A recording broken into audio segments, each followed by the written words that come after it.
Assalamualaikum warahmatullahi wabarakatuh. Perkenalkan, nama saya Lulu Ermawati, nomor NIM 2005074.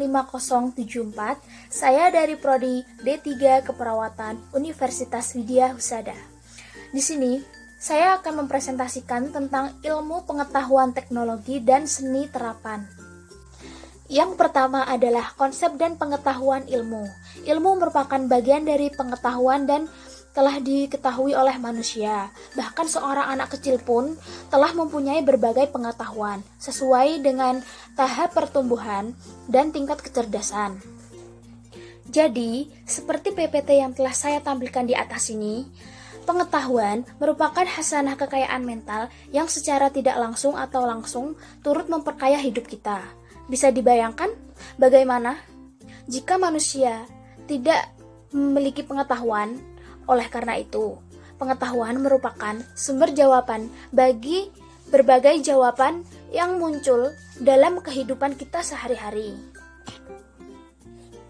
Contohnya adalah seandainya seseorang berkata kepada kita bahwa dia tahu bagaimana caranya bermain gitar.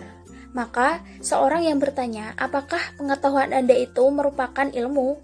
Tentu saja, dengan dia dapat menjawab bahwa pengetahuan bermain gitar bukanlah ilmu, melainkan berkaitan dengan seni yang ada kaitannya dengan aspek psikomotorik dalam diri manusia.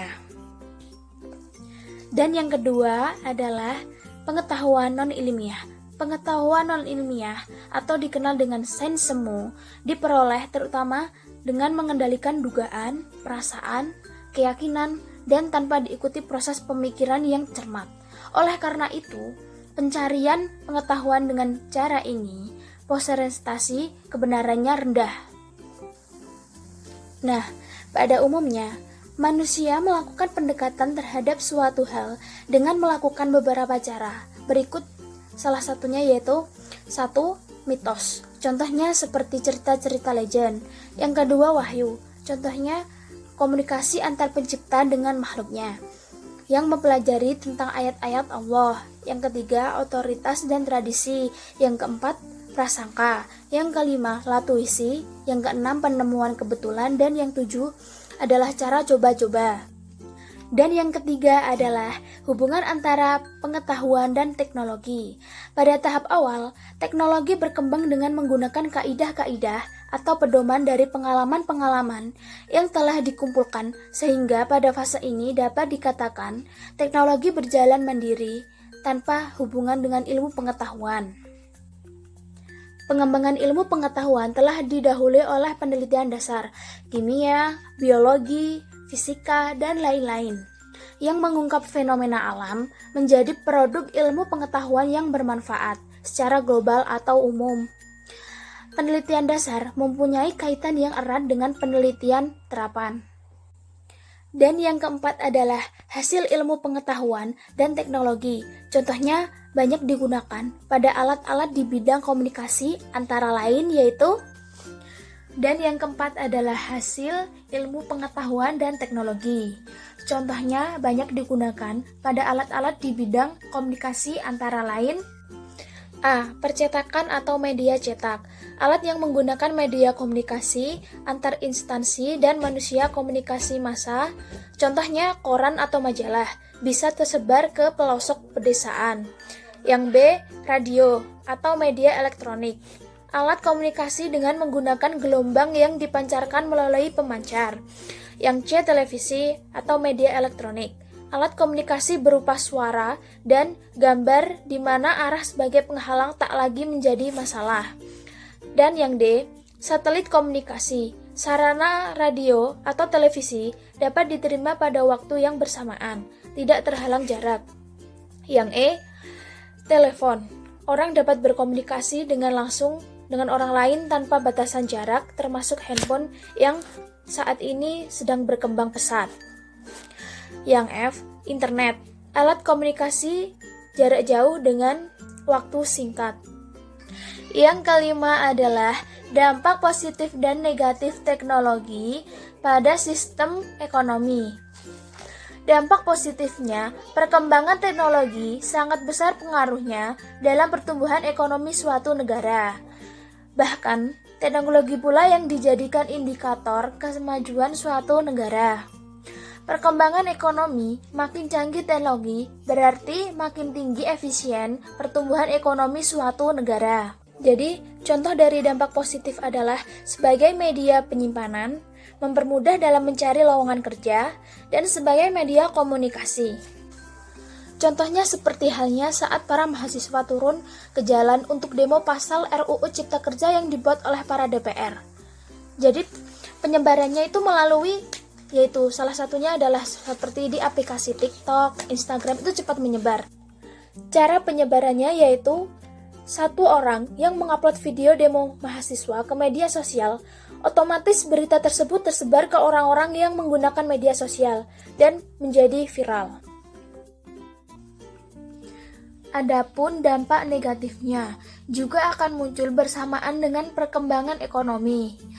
Hal ini bahkan dapat mengurus kepada pemborosan sumber daya alam, meningkatnya kriminalitas, dan timbulnya berbagai masalah akibat semakin makmur serta makin kesejahteraan ekonomi suatu negara, sementara di daerah atau negara malah sebaliknya. Contoh dari dampak negatif yaitu banyak yang menyalahgunakan media sosial sebagai hal-hal yang tak sepantasnya. Contohnya sebagai prostitusi, perdagangan online, pencurian, perampokan, dan penipuan. Yang keenam, pengertian seni. Secara umum, pengertian seni adalah suatu ekspresi perasaan manusia yang memiliki unsur keindahan di dalamnya dan diungkapkan melalui suatu media yang sifatnya nyata, baik itu dalam bentuk nada, rupa, gerak, dan syair, serta dapat dirasakan oleh panca indera manusia. Yang ketujuh adalah fungsi seni. Dalam kehidupan manusia, seni memiliki beberapa fungsi sebagai berikut. A. Seni untuk memenuhi kebutuhan individu, kebutuhan fisik. Sejarah membuktikan bahwa perkembangan seni selalu seiring dengan peradaban manusia.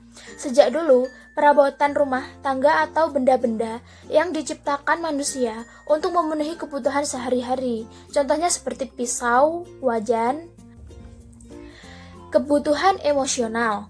Melalui seni, seseorang dapat mengungkapkan perasaan dan menyalurkan daya imajinasinya atau menikmati seni tersebut untuk hiburan. Contohnya seperti patung. Fungsi sosial seni bidang komunikasi, proses interaksi dua pihak atau baik manusia.